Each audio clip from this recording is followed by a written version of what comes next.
A question of hate, unveiling the Holocaust's roots. The Holocaust stands as a stark and horrifying testament to the depths of human cruelty. It is a chilling reminder of what can happen when hatred and bigotry are allowed to flourish unchecked.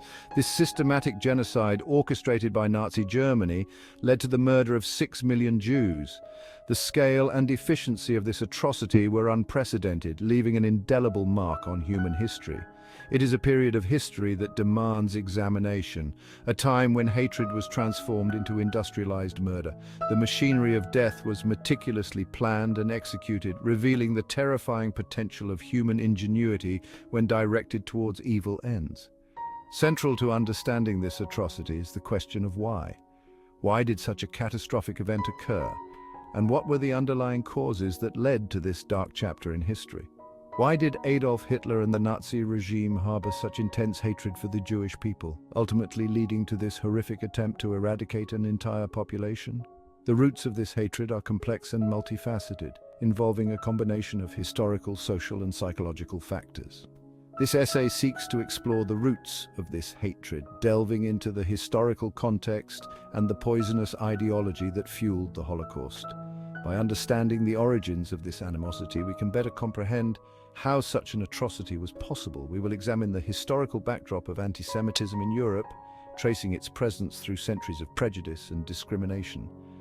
Anti-Semitism was not a new phenomenon. It had deep roots in European history, often manifesting in violent and oppressive ways. Furthermore, we will analyze the specific factors that contributed to the rise of Nazi ideology, including the pervasive myth of the stab in the back following Germany's defeat in World War I.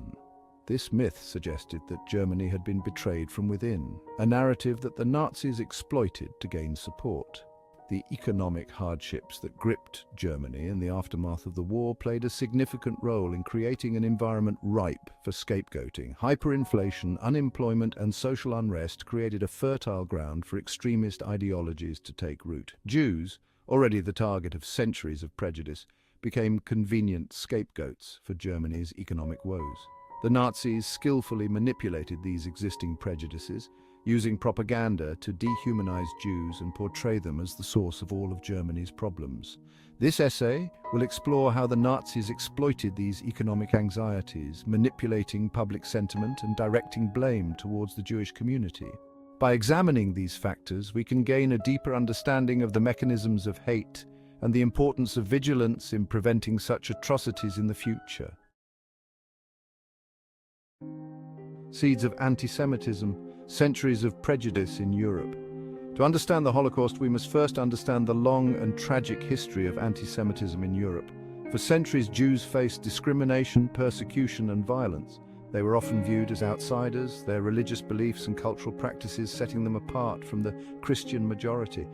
This otherness bred suspicion and mistrust, making Jews easy targets for scapegoating.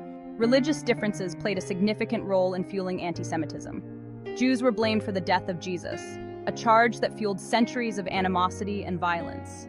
They were often portrayed as Christ killers in religious teachings and iconography, reinforcing negative stereotypes and justifying persecution. This theological basis for hatred had a lasting impact, shaping European perceptions of Jews for centuries. Economic resentment also contributed to anti-Jewish sentiment. Jews were sometimes stereotyped as being wealthy and powerful, controlling finance and commerce. This stereotype, often inaccurate, fueled envy and resentment, particularly during times of economic hardship when people searched for someone to blame for their struggles. The stab in the back. A myth fuels a movement. In the aftermath of World War I, Germany found itself defeated, humiliated, and economically devastated. The once proud nation was now grappling with the harsh realities of its new status. Cities lay in ruins and the economy was in shambles. The German people, who had endured years of hardship during the war, now faced an uncertain future. The Treaty of Versailles, which formally ended the war, imposed harsh penalties on Germany, including territorial losses, disarmament, and crippling reparations payments. These terms were seen as excessively punitive and humiliating by many Germans. The loss of territories not only meant a blow to national pride, but also significant economic setbacks, as these regions were often rich in resources. These conditions created widespread resentment and instability within Germany, a fertile breeding ground for extremist ideologies. The economic hardship led to mass unemployment and poverty, while the political instability made it difficult for any government to maintain control. Protests and riots became common as people searched for someone to blame for their suffering. It was within this context of anger and disillusionment that the stab-in-the-back myth emerged. This myth provided a convenient explanation for the inexplicable defeat. It suggested that Germany had not been defeated on the battlefield, but had been betrayed from within. This narrative was particularly appealing to those who could not accept the reality of military defeat. This insidious lie, propagated by right-wing nationalists and military leaders, claimed that Germany had not lost the war on the battlefield, but had been betrayed by internal enemies. These leaders, seeking to deflect blame from themselves, pointed fingers at various groups within German society. They argued that these groups had sabotaged the war effort, leading to Germany's downfall. Jews, along with communists and liberals, were identified as scapegoats, accused of undermining the war effort and stabbing Germany in the back. This narrative played into existing prejudices and fears, making it easier for people to accept. The myth was spread through propaganda, which depicted these groups as traitors and enemies of the state. This myth resonated deeply with a population desperate for an explanation for their defeat and humiliation. It provided a simple and emotionally satisfying answer to a complex and painful question. For many, it was easier to believe in a conspiracy than to face the harsh reality of military and political failure. It offered a simplistic and appealing narrative, shifting blame away from German military leaders and onto convenient scapegoats. This allowed those in power to avoid accountability and maintain their positions.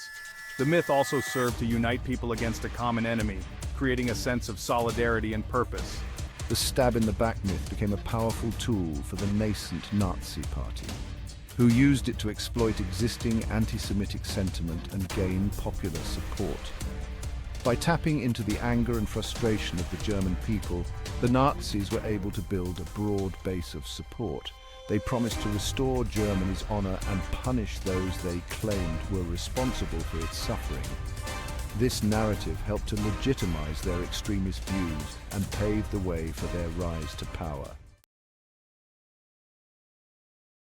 The economic turmoil that followed World War I further exacerbated anti-Semitism in Germany. Hyperinflation crippled the German economy, wiping out savings and leaving millions struggling to survive. Unemployment soared and social unrest became rampant as people grew increasingly desperate. In times of economic hardship, people often look for scapegoats, someone to blame for their suffering. The Nazis, with their already well-established anti-Semitic ideology, were quick to exploit this tendency. They pointed to the relatively small number of Jews who held prominent positions in finance, industry, and the professions, claiming that they controlled the levers of power and were responsible for Germany's economic woes. This scapegoating resonated with many Germans who were struggling to make ends meet. The Nazis offered a simplistic explanation for complex problems, blaming an already marginalized group for the nation's economic ills. This manipulation of economic anxiety proved to be a powerful tool for the Nazis, allowing them to further demonize Jews and consolidate their power. Central to the Nazi worldview was a twisted and dangerous ideology rooted in racial superiority. This ideology was not just a political stance, but a deeply ingrained belief system that permeated every aspect of Nazi policy and propaganda. The Nazis believed in a hierarchy of races, with the Aryan race, which they associated with Germanic people, at the apex. This belief was propagated through various means, including education, media, and public speeches, to ensure that it became a part of the collective consciousness of the German people. Jews, in contrast, were placed at the very bottom of this racial hierarchy, deemed to be a parasitic race that threatened the purity and strength of the Aryan master race. This dehumanizing portrayal was relentless, with Jews being depicted as the root of all societal problems, from economic woes to moral decay. This racial ideology was presented as scientific fact, despite having no basis in reality. The Nazis employed so-called scientific experts to lend credibility to their claims, using fabricated data and distorted research to support their views. Nazi propagandists drew on pseudoscientific theories of racial purity and eugenics to justify their hateful beliefs. These theories were used to promote the idea that the Aryan race needed to be protected and preserved at all costs, leading to horrific policies of forced sterilization and euthanasia. They portrayed Jews as a biological threat, claiming that they were inherently criminal, degenerate, and intent on polluting the Aryan bloodline. This portrayal was not limited to Jews alone. Other groups such as Romani people, disabled individuals, and political dissidents were also targeted. This dehumanization of Jews was crucial in paving the way for the Holocaust. By convincing the German populace that Jews were less than human, the Nazis were able to carry out their genocidal plans with minimal public resistance. By stripping Jews of their humanity, portraying them as vermin or disease, the Nazis were able to justify their systematic extermination. This portrayal was reinforced through constant propaganda, ensuring that the dehumanization was deeply embedded in the societal psyche.